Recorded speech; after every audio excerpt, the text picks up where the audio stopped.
आप देख रहे हैं पब्लिक समाचार, पब्लिक के हक में। पहले तो मैं 20 नवंबर को जो महाराष्ट्र असेंबली का चुनाव हुआ, मैं अहिल्याने शहर का जिन लोगों ने मुझे वोट दिया और जिन लोगों ने वोट नहीं दिया, ऐसे तमाम ही अहिल्याने शहर का मैं शुक्रिया अदा करता हूं और तमाम ही हमारे कार्यकर्ताओं का, जिम्मेदारान का, मुकर्रिर हजरात का भी शुक्रिया अदा करता हूं कि आप लोगों ने मेहनत की, जद्दोजहद की, इलेक्शन को आप लोगों ने बेहतरीन अंदाज में आप लोगों ने लड़ा और अल्लाह का करम है कि 1 लाख तकरीबन 10,000 वोट हम लोगों को मिली और ये आप लोगों की मेहनत का नतीजा है, कार्यकर्ताओं की मेहनत का नतीजा है और मैं ये पूरा क्रेडिट मेरे तमाम ही कार्यकर्ताओं को देता हूं और साथ ही साथ वो तमाम ही मासूम बच्चों को भी मैं क्रेडिट देता हूं। यकीन जानो, जो माहौल इलेक्शन का हमारे हक में बनाने का जो सबसे बड़ा हिस्सा किसी का है तो वो शहर के मासूम बच्चों का भी है। मैं उन लोगों को भी इसका क्रेडिट देता हूं। नतीजा आ गया, 163 वोट से हम लोग इलेक्शन हार गए। मैंने कहा था कि हम लोग इलेक्शन हारे हैं, हिम्मत नहीं हारे। हम लोग इलेक्शन हारे, हिम्मत नहीं हारे। दोस्तों, अगर आप लोग ये इलेक्शन का अगर आप लोग जायजा लेंगे, भैया खामोश बैठ जाओ यार, ये तुमको निकाल दो तो क्या है रे।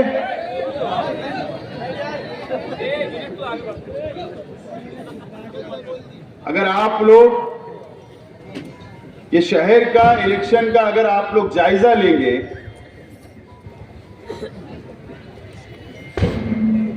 और अगर आप लोग नतीजे पे पहुंचेंगे तो आप लोग यकीनन अल्लाह ताला का शुक्र अदा करेंगे कि जिस तरीके से मेरे खिलाफ, हमारे अपने खिलाफ जिस तरीके से इलेक्शन लड़ा गया,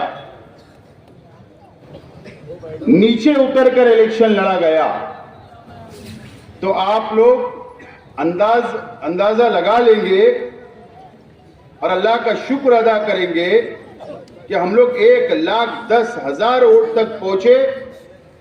अल्लाह का शुक्र है, इतना नीचे उतरकर इलेक्शन को लड़ा गया है। आप लोग सिर्फ जायजा लो और शहर की आवाम भी जायजा ले। आज हो सकता है थोड़ी कड़वी बात भी मैं बोलूंगा, हो सकता है मीठी बात भी बोलूंगा, हो सकता है कई लोगों को मेरी बात खराब लगेगी, लेकिन मुझे कई लोगों ने कहा कि मोहब्बत में और इलेक्शन में सब जायज है। बराबर है ना? मोहब्बत में और इलेक्शन में सब जायज है।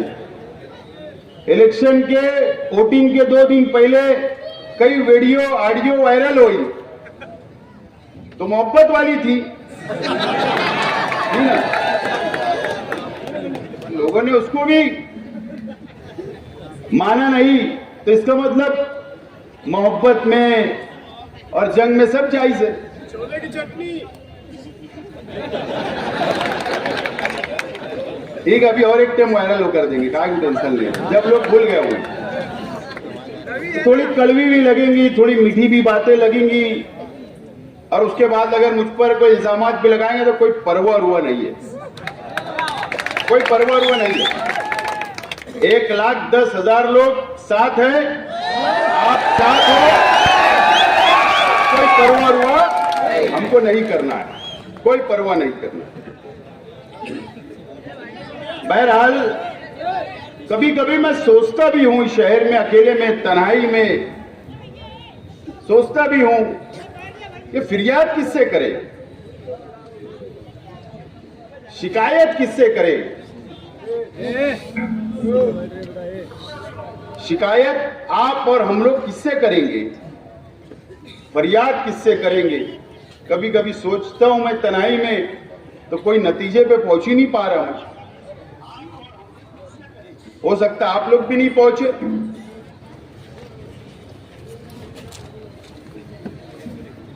सच्चाई है, आप लोग पूरा जायजा लो इस इलेक्शन का, पूरा जायजा लो।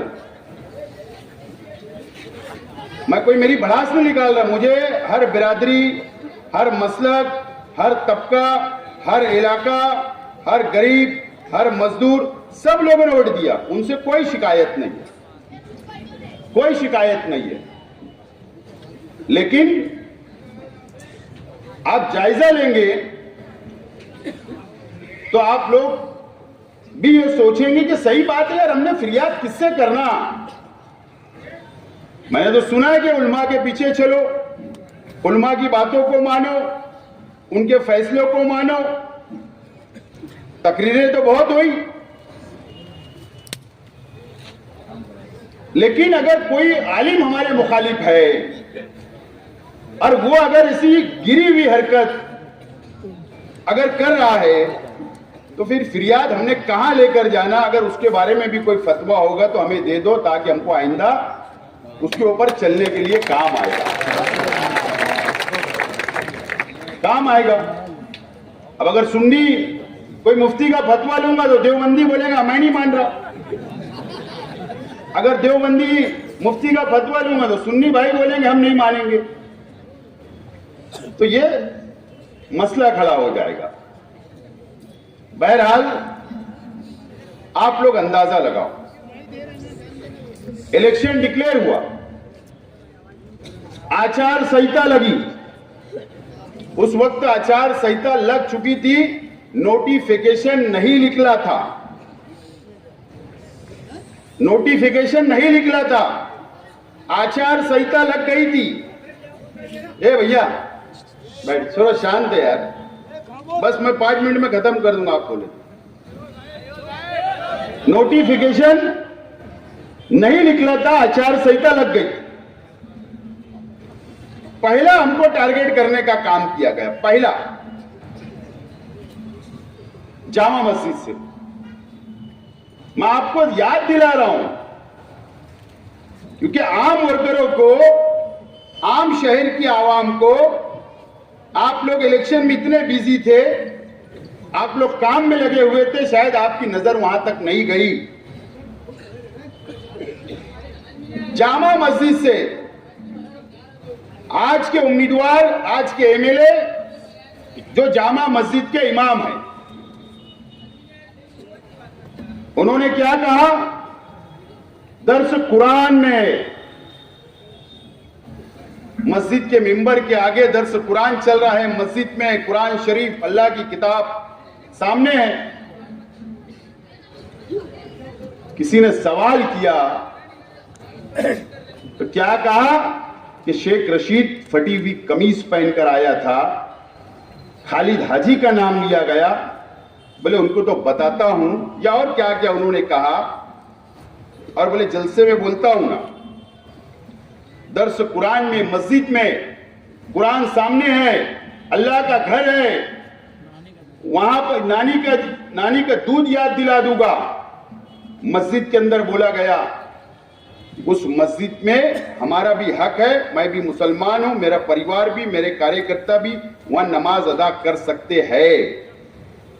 तो किसी की एक की प्रॉपर्टी नहीं, किसी की ट्रस्टों की प्रॉपर्टी नहीं है, लेकिन वहां बोला गया। उसका इस्तेमाल वहां से शुरू किया गया, जामा मस्जिद का इस्तेमाल।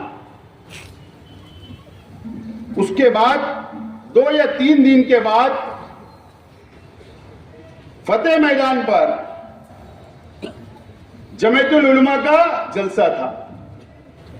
अब जमीयतुल उलमा, पहले तो मैं बात पूरी करता चलूं कि जामा मस्जिद के ट्रस्टियान से आज भी मेरा सवाल बाकी है। अगर जामा मस्जिद के ट्रस्टियान अगर बोलेंगे तो एक वक्त लेकर मैं हर जामा मस्जिद के ट्रस्टियान के घर पर भी आ सकता हूं, और मैं सोच रहा हूं कि जाना भी चाहिए, जाना भी चाहिए। क्यों नहीं जाना चाहिए?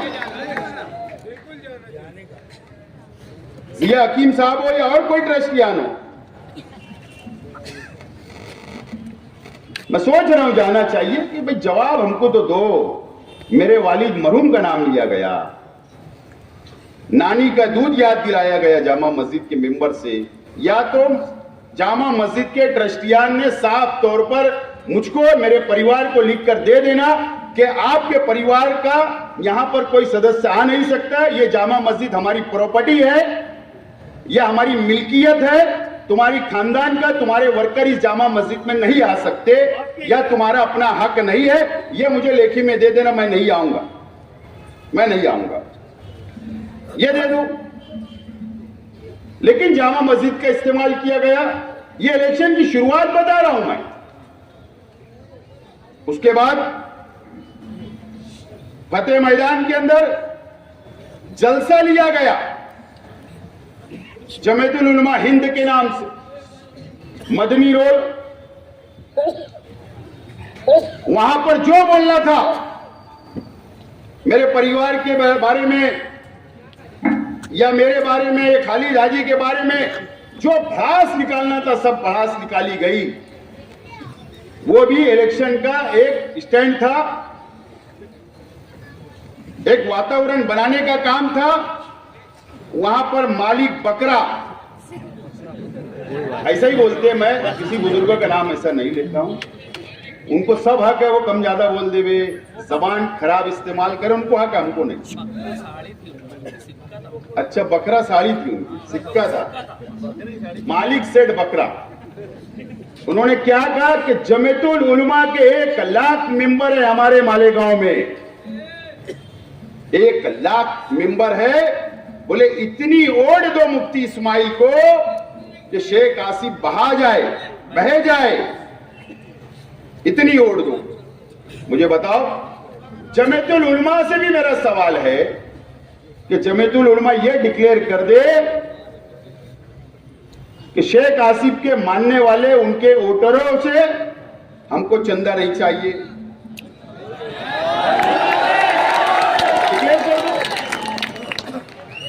या जो 1 लाख मेंबरशिप बनी है, आप ये बोल दो कि यह सिर्फ हमारी प्रॉपर्टी है, या हमारी प्रॉपर्टी है, ये बोल दो, ये बोल दो। 1 लाख वोट आपने बोल दिया जमीयतुल उलमा मजहबी तंजीम है। जमीयतुल उलमा मेरे लिए मोहतरम कल भी थी ऑल इंडिया, आज भी और आगे भी रहेंगे, उसमें कोई दो राय नहीं। मालेगांव शहर जमीयतुल उलमा से मेरा सवाल है, आप भी डिक्लेरेशन कर दो कि मुफ्ती मोहम्मद इस्माइल कासमी साहब की ये प्राइवेट कंपनी है, इसके अंदर आप लोगों का कोई हक नहीं है, मालेगांव शहर के आवाम का कोई हक नहीं है, आप डिक्लेयर कर दो। उसका इस्तेमाल किया गया, इस्तेमाल किया गया। दीनी तंजीम है, जुमा फरमान आता है जमीयतुल उलमा का, उस पे हम सब अमल करते, सब हम अमल करते। हम ये थोड़ी देखते, आमीन फारूक साहब ने कहा था, साबिक कारपोरेटर ने, कि पिछले इलेक्शन में 50 लाख रुपया चंदे का पैसा इलेक्शन में इस्तेमाल किया गया था, 50 लाख रुपया। लेकिन जब हम चंदा देते हैं तो हम ये नियत से देते हैं कि साले सवाब की नियत से, नेक नियत से नेकी मिलेगी, चलो दे दिए। लेकिन जमीयत का इस्तेमाल किया गया। मुझे बताइए अब हिंदुस्तान के अंदर कहीं भी, पूरे हिंदुस्तान के अंदर एक ऐसी कोई मुझे मिसाल लाकर बता देवे कि जमीयतुल उलमा ने किसी कैंडिडेट की हिमायत की, ये बता दो। दस्तूर में होंगे तो ये बता दो, दस्तूर में होगा तो ये बता दो। मालेगांव शहर जमीयतुल उलमा मदनी रोड ने, अखबार के अंदर खबर है कि मालेगांव शहर जमीयतुल उलमा मुफ्ती मोहम्मद इस्माइल कासमी को हिमायत देती है इलेक्शन में उम्मीदवारी के लिए। गैर दस्तूरी काम है, ये बता दो। उसका इस्तेमाल किया गया, उसका इस्तेमाल किया गया, दीनी तंजीम का इस्तेमाल हुआ। उसके बाद हमारे पास सब वीडियो है।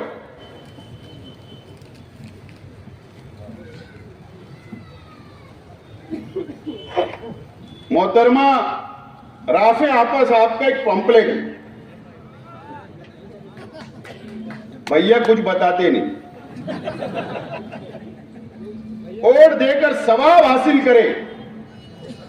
देखो मैं क्या बोल रहा, आपको पता भी नहीं होगा, शायद ये नया पूरा और पक्के इलाकात में ज्यादा बटा, वहीं बटा जाए। और देकर सवाब हासिल करे और अपने गुनाहों से बचे। ये पंपलेट है मेरे।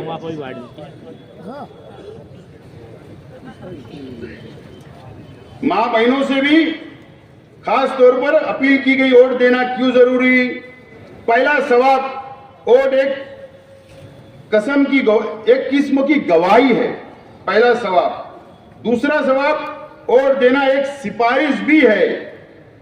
तीसरा सवाब, वोट देना एक जिम्मेदारी भी है, जिम्मेदार बनाना भी है।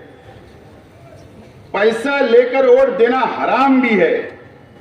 ये पंपलेट राफे आपा साहिबा ने तकसीम की। अपने बड़े भाई को भी दे दो। बात समझ रहे, ये भी इस्तेमाल किया गया। सवाब और गुनाह के तौर से ये बताया गया।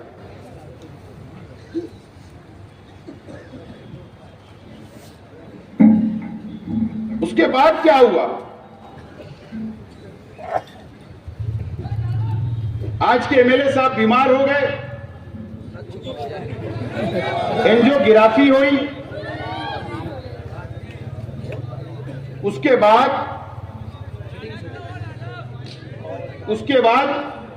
शहर में मां बहनों को जमा करके दुआएं मजलिस की गई। आज के एमएलए साहब की लड़की का वीडियो और ऑडियो दोनों हमारे पास मौजूद है, किला खंदक का। दुआ करते करते लास्ट में खड़े रह के तकरीर, वोट देने की अपील की गई, वोट देने की अपील की गई। यह मजहब का सहारा लिया गया।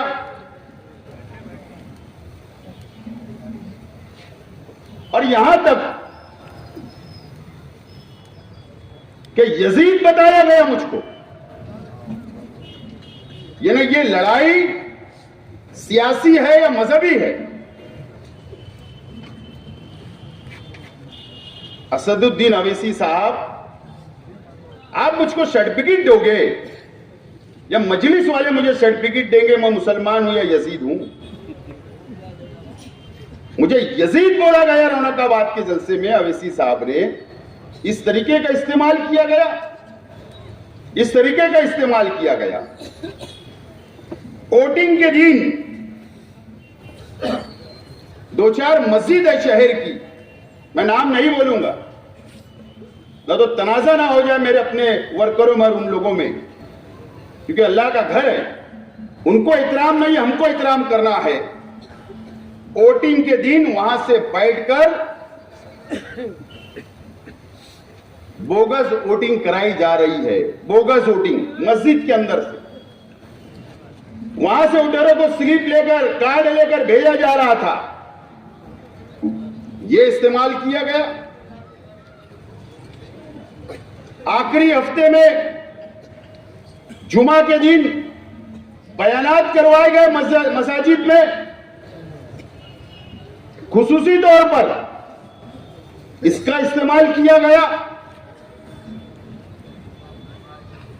ये सब हुआ मजहबी शहर के अंदर एक शख्स को एमएलए बनाने के लिए, एक शख्स को एमएलए बनाने के लिए ये सब किया गया इस शहर के अंदर। मौलाना सज्जाद नुमानी साहब हमारे बुजुर्ग आलिम दीन हैं, हमको उनका एहतराम है। सबसे पहले तो उन्होंने पूरी बीजेपी को जिताने के लिए जो बयानात दिए, इसीलिए आज महाराष्ट्र के अंदर बीजेपी की सरकार आ गई। उनके बयान बीजेपी के हर स्टेट से, हर सभा के अंदर, बड़ी और छोटी सभा के अंदर, हर मतदार संघ के अंदर, हर देहातों के अंदर सुनाए गए और हिंदू भाइयों को एक किया गया। और मुंबई के अंदर प्रेस कॉन्फ्रेंस लेकर आज के एमएलए की हिमायत का ऐलान कर दिया गया। और बाकायदा यहां पर उन लोगों ने व्हाट्सएप के जरिए, सोशल मीडिया, अखबारात के अंदर बाकायदा बैनर के ऊपर फोटो लगाकर वोट मांगा। यह भी इस्तेमाल किया गया। और मैं आज नाम लेना चाहता हूं, चाहे मुझसे नाराज क्यों ना हो, चाहे मुझसे कोई नाराज हो ना हो, मुझे कोई परवाह हुआ नहीं है, क्योंकि ये जो वोट मुझे मिली ना, तो आप लोगों के भरोसे, मेरे कार्यकर्ताओं के भरोसे, उन लोगों के भरोसे नहीं मिली, इसलिए मुझे कोई डरना होना नहीं है। आज मैं बड़ी मालेगांव स्कूल के मैनेजमेंट से मेरा सवाल है, बड़ी मालेगांव स्कूल के मैनेजमेंट से मेरा सवाल है कि अगर आपकी स्कूल के अंदर अगर बच्चों को पढ़ाई के लिए एडमिशन करवाया जाता, चाहे शहर के कोई भी वालिदैन अगर अपने बच्चों को वहां एडमिशन करवाते तो अच्छी तालीम के लिए करवाते, अच्छी तालीम मिले, अच्छी तरबियत मिले, बड़े छोटे का अदब करे, पढ़ लिख कर कुछ बने। आपकी बड़ी मालेगांव स्कूल के मैनेजमेंट से मेरा सवाल है, आपके स्कूल के टीचरों ने पेरेंट्स के व्हाट्सएप ग्रुप पर आज के एमएलए के लिए वोट मांगी गई, इसका जवाब कौन देगा? कौन जवाब देगा? यह बोला गया, न तो मैं लाकर सामने खड़ा कर दूंगा। बच्चों को बोला गया कि मुफ्ती इस्माइल को वोट देने का बोलना घर में जाके तुम्हारी मां बाप को।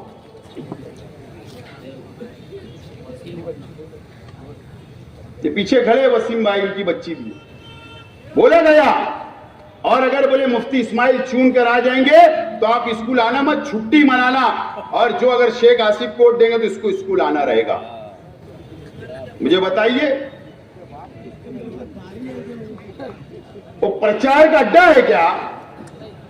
यह तरबियत दी जा रही है कि आपकी स्कूल में? मैनेजमेंट से मेरी गुजारिश है, तहकीक करो, सस्पेंड करो, कार्रवाई करो।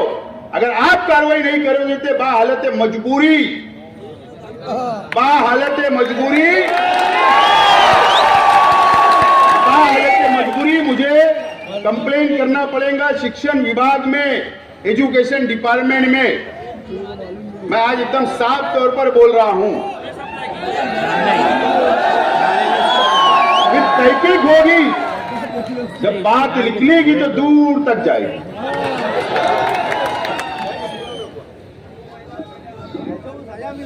और अभी मैं सब स्कूलों को लेटर भेजने वाला हूं, तुम 3-4 महीना पहले, 6 महीना पहले बच्चों से आधार कार्ड, सब स्कूल वाले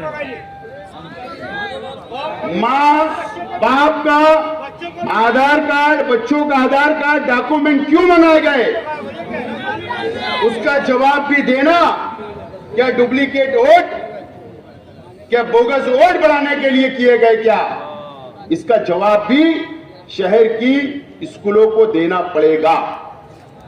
एकदम साफ तौर पर मैं रिक्वेस्ट कर रहा हूं, गुजारिश कर रहा हूं कि आप जवाब दो, आप जवाब दो।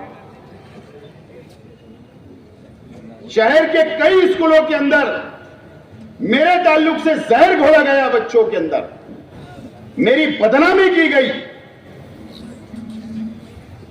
यह तरबियत देने बच्चे को भेजते मां बाप, आप ये एजुकेशन देते हो,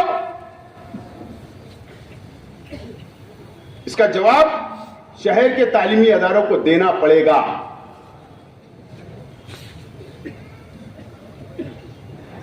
माफी के साथ बोल रहा हूं, देना पड़ेगा। अगर आप नहीं दिए तो बाहालत मजबूरी मुझे जवाब कानून के मुताबिक मांगना पड़ेगा, कानून के मुताबिक मुझे मांगना पड़ेगा। अब सवाल यह है,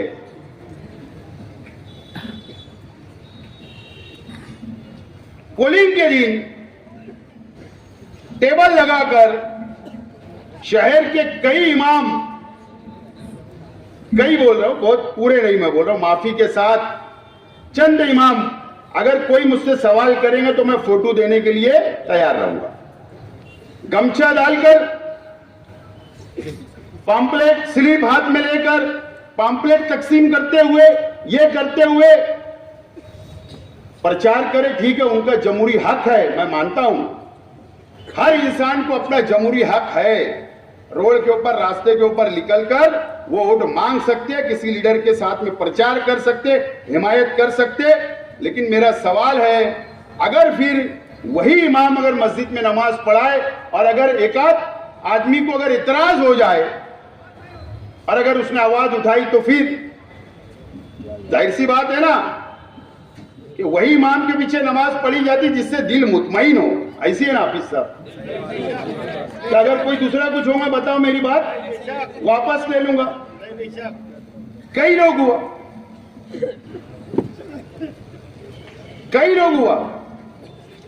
मैं आपको सिर्फ ये बताना चाहता हूं कि इस तरीके का इलेक्शन इस शहर के अंदर लड़ा गया।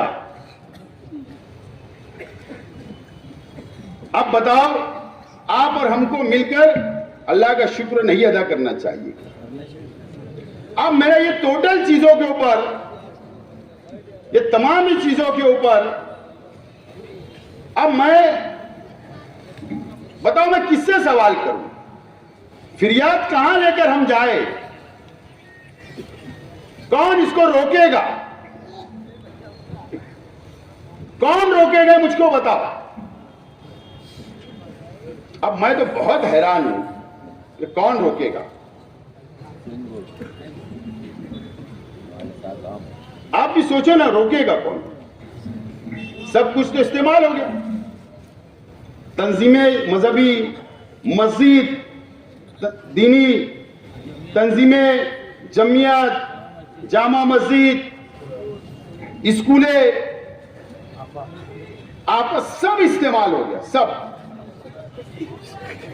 आप मुझे बताओ, हम फिरियाद लेके कहां जाए?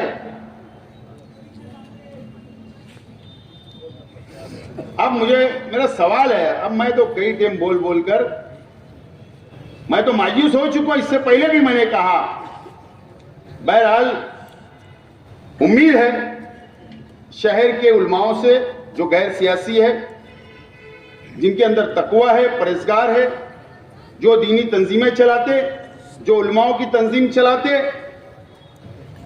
तमाम ही लोगों से मेरी हाथ जोड़कर गुजारिश है कि उसके ऊपर हमारी रहनुमाई करे, रहनुमाई हमारी करे। ठीक है, अगर हमारे इलेक्शन पीरियड के अंदर, प्रचार के अंदर कोई गलती हो गई होगी हमारे मुकर्रिर से, मुझसे, तो मैं खुला माफी मांगता हूं आप लोगों से।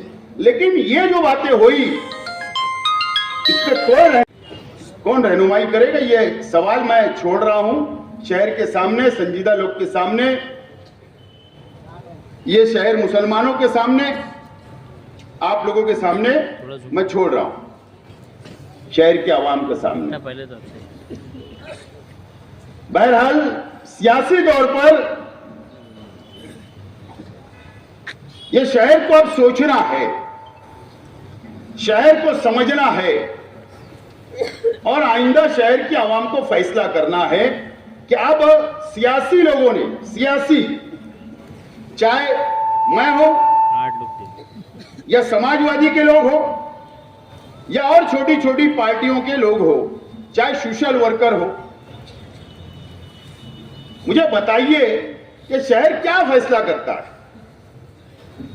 देखो हमारी ऑफिस, ये ऑफिस खुली रहती है, वो ऑफिस खुली रहती है, गरीब आवाम आती है, हमारे पास शिकायत लेकर आती है, अपने मसाइल लेकर आती है, सुख दुख लेकर आती है, हॉस्पिटल का काम, राशन दुकान का काम, स्कूलों का एडमिशन, कारपोरेशन का काम, पावर का काम, प्रांत का काम, ओबीसी का काम, पंचायत का काम, हमारी ऑफिस खुली रहती है। ये ऑफिस तो 24 घंटा खुली रहती है। हमारे वर्कर बोलो, हमारे जिम्मेदारान बोलो, हमारे कारपोरेटर बोलो, हम बोलो, और हम समाजी काम करते, सोशल काम करते, आवाम के बीच में रहते, आवाम का काम करते। बस हमको यही उम्मीद होती है कि इलेक्शन आएगा तो हमको उसका फल मिलेगा, आवाम हमारे साथ खड़े रहेगी, यही उम्मीद रहती है। ना आवाम से फीस मांगते, ना आवाम से पैसा मांगते, गरीबों का काम करते, सोशल काम करते। और इसी तरीके से समाजवादी का भी मैं समझता हूं सिर्फ 2 पार्टियां हैं शहर में, एक हमारी और एक समाजवादी पार्टी, जो आवामी काम में लगी रहती है, आवाम का सुख दुख जानती है, आवाम के मसाइल हल करती है। लेकिन शहर ने जो फैसला किया, क्या इस ताल्लुक से शहर को, शहर के संजीदा लोगों को, शहर की बाशऊर आवाम को या शहर के गरीब और अमीर को क्या सोचना नहीं चाहिए कि ऐसे शख्स को वोट दे दी, ना उनका ऑफिस है वो, ना वो राशन कार्ड बनाते, ना किसी का काम नहीं करते, किसी का गरीब का काम नहीं, कोई हॉस्पिटल का काम नहीं, कुछ नहीं। उसके बाद आवाम उनको वोट दे देती। किस बुनियाद पर, किस बुनियाद पर वोट आवाम ने दी, किस बुनियाद पर, मुझे बताइए किस बुनियाद पर। कुछ तो एक मजबूत दलील होना चाहिए। ठीक है, जमहूरी मुल्क है, सबको अपना उम्मीदवार चॉइस करने का, चुनने का पूरा अधिकार है, इसके अंदर कोई दो राय नहीं। लेकिन एक सोच तो हमारी होना चाहिए शहर के ताल्लुक से, शहर के ताल्लुक से एक सोच होना चाहिए, एक समझ होना चाहिए। उसके बावजूद भी ये हुआ। बहरहाल आवाम को सोचना चाहिए। शहर के बुनकर भाइयों से मुझे शिकायत है,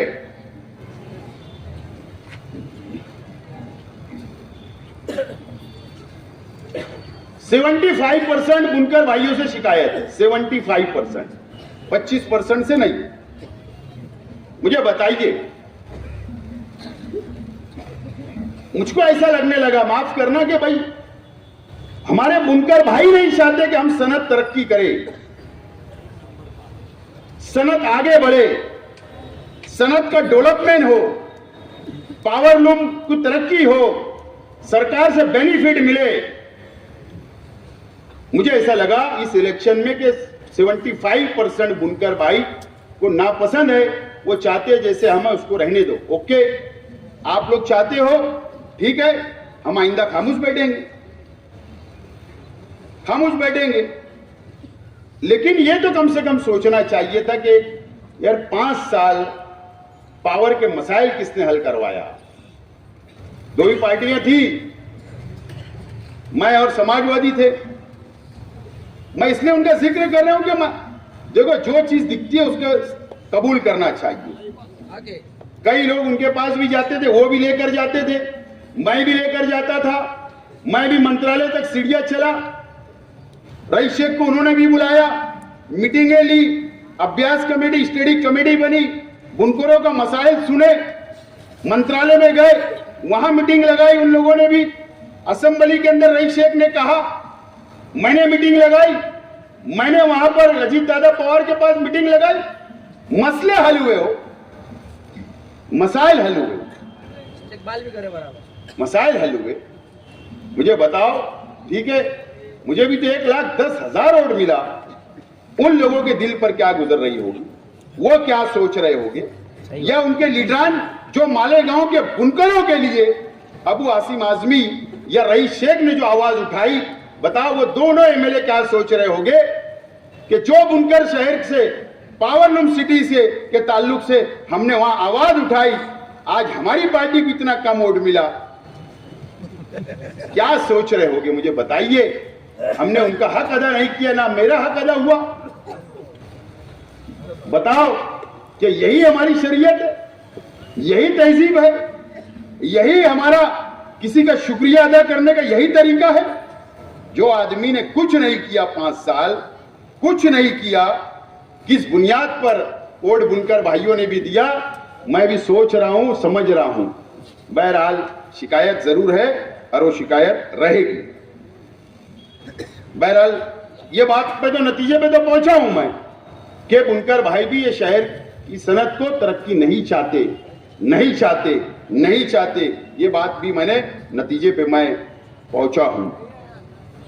बहरहाल ये तमाम ही चीजें, ये शहर को बहुत संजीदगी से फैसला करना है, समझना है और आगे बढ़ना है। ये बात आप लोगों को, हम लोगों को समझना है। देखो, महाराष्ट्र के अंदर बीजेपी की सरकार बन रही है, 137 एमएलए सिर्फ और सिर्फ बीजेपी के साथ है, बीजेपी के 137 सरकार बनाने 145 एमएलए लगते हैं सिर्फ, वजीर आला बनने, सरकार बनाने सिर्फ और सिर्फ 145 एमएलए जिसके साथ रहेंगे उसका वजीर आला रहता, उसकी सरकार रहती है। 137 पहुंच चुके हैं। राष्ट्रवादी कांग्रेस अजीत दादा पवार साहब के 41 एमएलए मिला लो, शिंदे साहब के 57 एमएलए मिला लो, कहां आंकड़ा गया, 200 पार, कहां पर आंकड़ा चला गया? 238 या कुछ 36, 236 की मेजॉरिटी, फुल बम्पर मेजॉरिटी के अंदर सरकार बनने जा रही है। बम्पर मेजॉरिटी में सरकार बनने जा रही है। एक एमआईएम, 2 समाजवादी, कांग्रेस के 3, कांग्रेस के 10 या 12 है, 16, उद्धव ठाकरे के 20, राष्ट्रवादी शरद पवार साहब के 10। ये 3-4 पार्टियां भी मिलाकर 50 का आंकड़ा क्रॉस नहीं कर रही, 50 भी नहीं हो रहे। अपोजिशन लीडर भी नहीं बन रहा है। 5 साल अपोजिशन लीडर नहीं रहेगा महाराष्ट्र के अंदर, जो आवाज उठाए, आवाज। बिना अपोजिशन लीडर की सरकार बनने जा रही है, बिना अपोजिशन लीडर की। यह क्यों हुआ, यह आप लोगों को समझना है, महाराष्ट्र के मुसलमानों को समझना है, इस शहर के मुसलमानों को समझना है। इस तरीके की सरकार आ रही है। अब नुमाइंदगी कौन करेगा, तामीरी काम कौन करेगा, कौन तामीरी काम करेगा? यह शहर को और महाराष्ट्र के मुसलमानों को सोचने का वक्त आ गया है। बहरहाल मैंने सुना कि आज के एमएलए साहब सरदार नगर की उनकी ऑफिस के ऊपर पुलिस को दम दे रहे थे।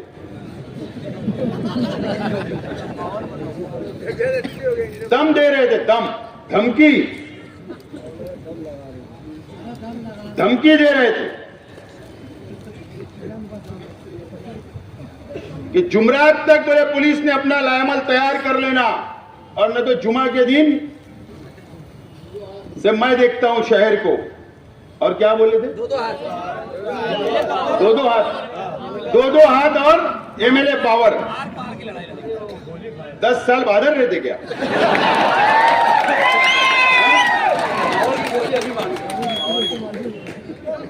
बोले एमएलए पावर बताता। गए ना, कल जुमरात खत्म हो गया, आज जुमा था, भूल गए। अरे दम लगा रहे तो डंडी का। पुलिस को धमकी देना, मुझको और मेरे वर्करों को याद रखना, तुम्हारी धमकी से डरने वाले नहीं है। तुम्हारी धमकी से डरने वाले नहीं है।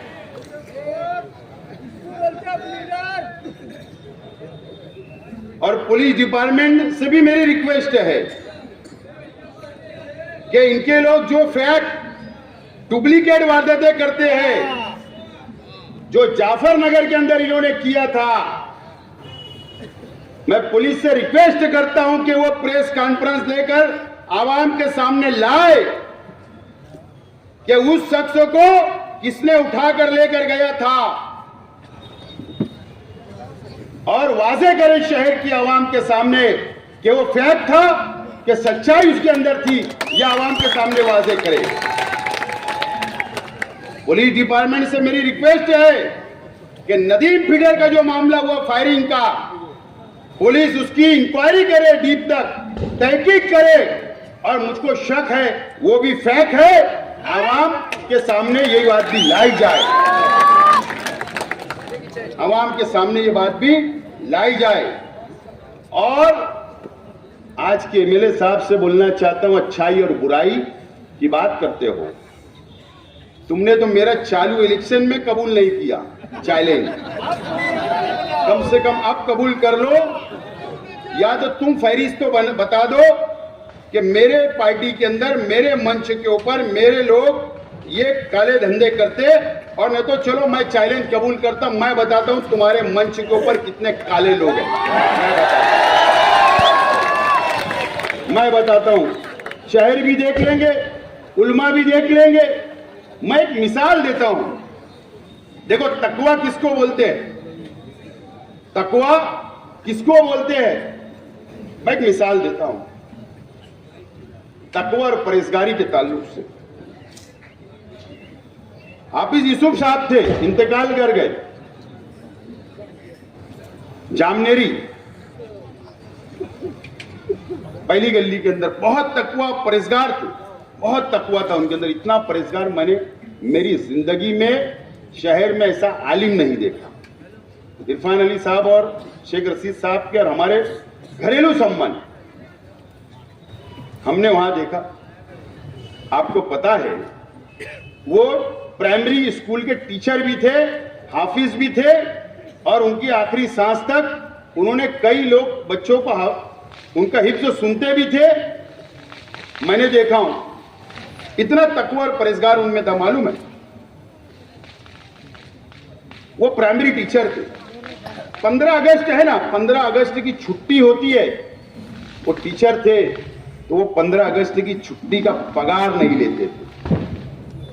26 जनवरी की छुट्टी रहती थी, वो पगार नहीं लेते थे, काट दिया करते थे। जुमा का दिन स्कूल की छुट्टी रहती थी, वो पगार काट के लिया करते थे। और अगर 1 घंटा या आधा घंटा भी स्कूल के अंदर वो देर से पहुंच जाए, तो जब वो पगार लेते थे महीने का, तो वो आधे घंटे का पेमेंट भी काट देते थे। बताओ मुझे, कोई है ऐसा तकवा परहेजगार? मुझे बताओ। मैंने देखा हूं कि वो कहीं पर भी जाते थे मेहमान के तौर पर, तो बड़ी मुश्किल से वो सिर्फ पानी पिया करते थे। मैंने कई जगह पर देखा, कई शादियों में भी मैंने देखा। इतना तकवा परहेजगार, उसको बोलते तकवा और परहेजगारी। तो खाली घंटा लेके जा रहे गाड़ी के अंदर। और अच्छाई और बुराई की आप बात करोगे, अरे मैं तो आज बोलता हूं, कुछ वीडियो ऑडियो वायरल हुई थी ना, छोले की चटनी और कौन सी ऑडियो हुई थी ना, यकीन जानो मैं और एक ऑडियो कर सकता हूं, लेकिन मालूम है मैं मीडिया के सामने बोल रहा हूं। मैं आज शहर के सब आलिमों से बोलना चाहता हूं, सब दीनी तंजीमों से बोलना चाहता हूं, अल्लाह का करम है, मेरा अल्लाह गवाह है, अगर मैं वो ऑडियो रिकॉर्ड अगर वायरल कर दिए ना, तो तबलीगी जमात के एक जिम्मेदार की फैमिली का उसके अंदर नाम आ जाएगा, उनकी बेइज्जती हो जाएगी। सिर्फ इसके लिए नहीं कर रहा हूं, न तो मैं कपड़े उतार सकता हूं, कपड़ा उतार सकता हूं, लेकिन इसके लिए कि आलिमों की इज्जत नहीं जाना, तबलीगी जमात की किसी की इज्जत नहीं जाना, ये मैं एहतराम करता हूं। अगर मेरे को इलेक्शन जीतना रहता तो मैं वो ऑडियो उस वक्त तो भी वायरल कर सकता था और किसी को नंगा कर सकता था, मैंने इसलिए नहीं किया। क्या बात करते हो आप, अच्छाई और बुराई की बात, किसी की मां बेटी से ऐसी बात करोगे, शर्म आना चाहिए आपको, और अच्छाई और बुराई की बात करते हो। सिर्फ इसके लिए नहीं करता हूं, यह मेरा शहर है, यह मुसलमानों का शहर है, अगर ये शहर की किसी की भी इज्जत जाएगी तो मेरी इज्जत जाएगी, ये सोच के मैंने वो काम नहीं किया। अच्छाई और बुराई से आप न तो चैलेंज मेरा कबूल कर लो और न तो बोल दो कि तेरे पास जो ऑडियो है वो वायरल कर दे। वायरल करने के लिए तैयार हूं, आज 1 घंटे का टाइम देना, लेकिन ठीक है, सियासत अपनी जगह मैं मानता हूं, लेकिन ये तरीका ठीक नहीं है शहर के अंदर। और मैं डिपार्टमेंट से गुजारिश करता हूं, डिपार्टमेंट की भी बदनामी है अच्छाई और बुराई के ऊपर। जो ड्रग्स का, एमडी का, चरस का, गांजे का जो 2 नंबर का इल्जामात मेरे पे पूरे इलेक्शन में लगाए, मैंने जवाब नहीं दिया। हम लोग पाक लोग हैं, ईमानदार लोग हैं, हलाल खाने वाले, हलाल कमाने वाले लोग हैं। अल्लाह का करम है कि शहर जानता है हम क्या है, लेकिन मैं पुलिस डिपार्टमेंट से गुजारिश करता हूं, क्या ये शहर के अंदर ये सब चलता है, कौन करता है, उसको पुलिस पकड़े और वाजे करे कि किसके धंधे हैं, कौन करता है, कौन कराता है, पुलिस वाजे करे, ना तो पुलिस की भी बदनामी हो रही है, यहां तक नहीं पूरे स्टेट लेवल तक हो रही है।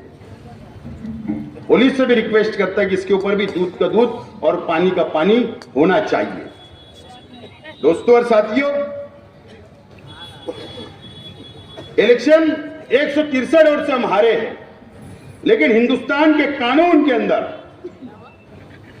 सुप्रीम कोर्ट का एक जजमेंट है, सुप्रीम कोर्ट का एक फैसला है। फैसला साफ तौर पर है कि इलेक्शन में मजहब का इस्तेमाल नहीं किया जा सकता, चाहे वो हिंदू हो, मुसलमान हो, सिख हो, ईसाई हो, कोई भी शख्स मजहब का इस्तेमाल नहीं कर सकता। और इसीलिए मैंने फैसला किया हूं कि मैं इलेक्शन पिटीशन आज के एमएलए के खिलाफ में दाखिल करूंगा, इलेक्शन पिटीशन में दाखिल करूंगा, और मजहब की बुनियाद जहां जहां भी मजहबी इस्तेमाल किया गया वो तमाम सबूत और मैयत की ओट जो गिरी, और कई सबूत मेरे पास है, वो सबूत के साथ आज मैं ऐलान करता हूं कि मैं इलेक्शन पिटीशन दाखिल करूंगा आज के एमएलए के खिलाफ। आज के इलेक्शन असेंबली के मालेगांव सेंट्रल असेंबली हल्का 1 से 14 के जो इलेक्शन हुआ उसके खिलाफ मैं इलेक्शन पिटीशन में दाखिल करने वाला हूं, मैंने फैसला किया हूं। दूसरी बात, मास्टर स्ट्रोक 2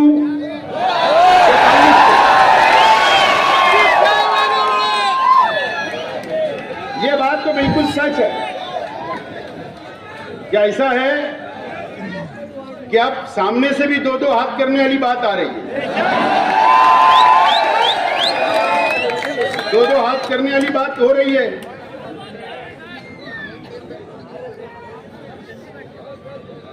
दो हाथ अरे अभी आपकी तबीयत खराब रह रही है क्या? थोड़ा सी आप चल रहे तो सांस फूलने लगी। अल्लाह आपको सेहत दे, तंदुरुस्ती दे, हमारी दुआ है। काहे को दो हाथ की बात कर रहे हैं? दो हाथ करने वाले खुद लकड़ी लेकर चल रहे, वॉकर लेकर चल रहे, आप क्या करें?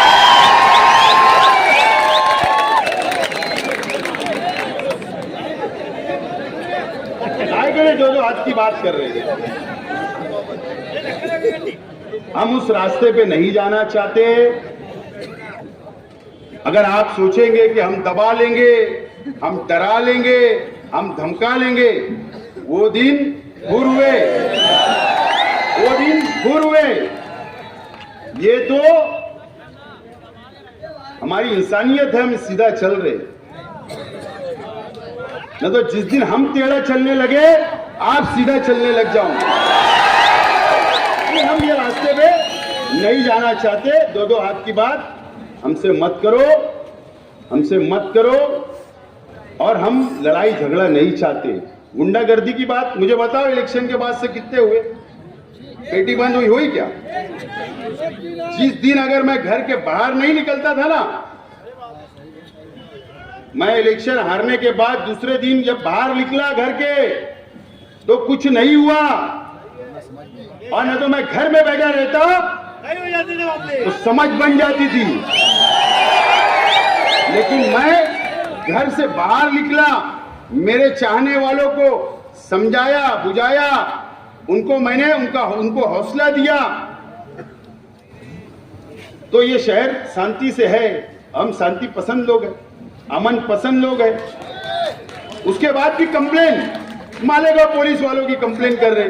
मैं निकला, गुरुवार वार्ड में बड़ी हजारों लोग लग गए, रोड पे आ गए मेरा इस्तेकबाल करने के लिए। घबराहट होने लगी। आईजी को फोन, डीजी को फोन, जिला एसपी साहब को फोन, वो शेख आसिफ निकल रहा गांव में, उसको रोको रोको। वो बेचारों को ऊपर से ये इनको फोन। शेख आसिफ भी दूसरे दिन निकला तो फिर वैसे ही कुसुम्बा रोड, आयशा नगर, रौनकाबाद, खूब आवाम हजारों की तादाद में रोड पर आ गई इस्तेकबाल करने। फिर कंप्लेन, नहीं कुछ हुआ तो हमारे पीआई साहब आयशा नगर वालों ने भी गुना दाखिल कर दिया। लेकिन नहीं भी करते तो चलता, मैं तुम्हारा ही काम कर रहा था, सबको शांत कर रहा था, चलो कर दिए तो कोई बात नहीं। लेकिन हमसे इतना डर और खौफ है आपको कि आपको ऊपर कंप्लेन करना पड़ रही है। बोले मैं एमएलए का पावर बताता, एमएलए का पावर रहता तो जिला एसपी साहब को कोई फोन नहीं करता, यही फोन कर लेते। और तुमने 10 साल के अंदर कुछ नहीं किया शहर का, अब क्या एमएलए की पावर बताएंगे?